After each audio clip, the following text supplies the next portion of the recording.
ឈុតខ្លីនៃរឿងអ្នកការពារប្រាសាទនៅក្នុងសម័យកាលមួយដោយសារតែភាពក្រីក្រធ្វើឲ្យប្រជាជន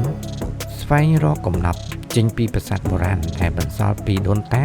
កាលពីរាប់ពាន់ឆ្នាំមុនដោយពួកគេគិតថាពួកគេអាចនឹងរកបាននៅកំណត់ដ៏មានតម្លៃដែលលាក់កប់ទុកនៅក្នុងប្រាសាទនីមួយៗការដែលពួកគេធ្វើបែបនេះពួកគេភ្លេចគិតថានៅក្នុងប្រាសាទនីមួយៗតែងតែមានអ្នកតាមថាទាំងនោះទៀតសោត